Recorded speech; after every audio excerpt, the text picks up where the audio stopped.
Hello, kids. Today we will delve into the magical world of a very special writer. The person behind the famous novel Oliver Twist. Ta-da! Is Mr. Charles Dickens. Let's learn and discover about his life together. Childhood adventures and challenges. A long time ago, on February 7, 1812, in a place called Portsmouth, England, a little boy named Charles Dickens was born. He loved stories and had a big imagination. When he was 10, his family moved to a huge, busy city called London. But life in London wasn't easy for Charles. In 1824, the family reached bottom. Charles, the eldest son, had been withdrawn from school and was now set to manual work in a factory, and his father went to prison for debt. These shocks deeply affected Charles.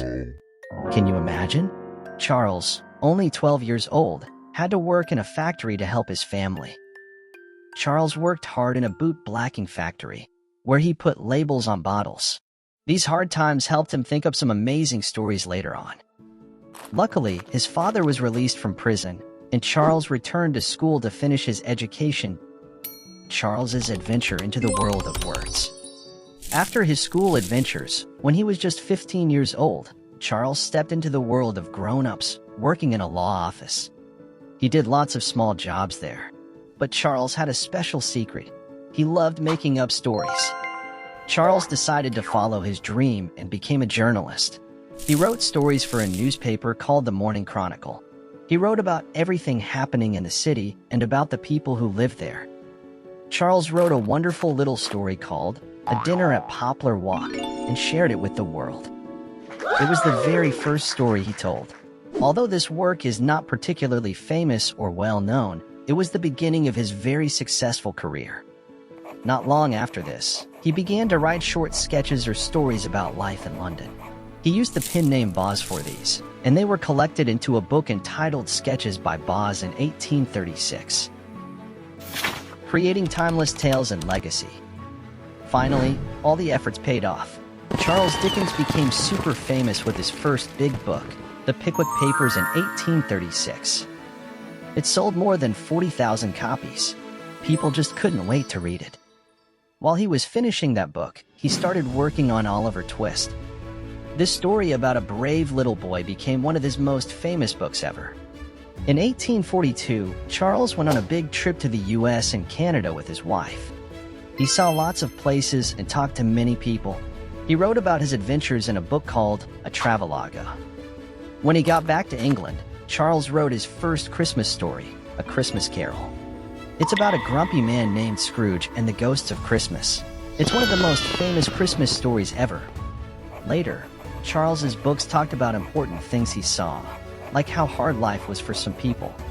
His book, David Copperfield, was a bit like his own life story, and hard times showed how tough it was for people working in factories. Sadly, Charles Dickens passed away on June 9, 1870, while writing The Mystery of Edwin Drood. But his stories are still read and loved by people everywhere. Charles Dickens' books have never stopped being printed, and many have been made into TV shows and movies. A Christmas Carol is still a favorite story for everyone every year. Interesting facts of Charles. Charles Dickens had a pet raven. Yes, a big black bird named Grip. He loved Grip so much that he even put him in one of his books, Barnaby Rudge. Dickens said his raven was super smart, even smarter than some people. Guess what? Dickens was kind of like a ghostbuster. Back then, many people believed in ghosts, and Dickens was part of a club that looked into ghost stories and hauntings. They often found out that these ghost stories weren't true. Even though he wrote about ghosts, like in A Christmas Carol, Dickens always kept an open mind and didn't easily believe in such tales. Dickens might have had epilepsy. Though any indication that he might have suffered from epilepsy isn't corroborated by contemporary medical records. Dickens did return to the neurological disorder enough times in his work that some speculate that he might have drawn from his own experiences with seizures. Characters such as Guster from Bleak House, Monks from Oliver Twist, and Bradley Headstone from Our Mutual Friend all had epilepsy. Charles Dickens was amazing with words. Just like William Shakespeare, he made up new words and phrases. Thanks to him, we have words like butterfingers, and flummox, and phrases like the creeps. Pretty cool, right? Thank you for joining me in discovering Dickens's magical life. Keep turning the pages of books, and who knows, you might create your own wondrous stories one day. If you like our video, please give us a thumbs up and subscribe to our channel. Thank you. Goodbye.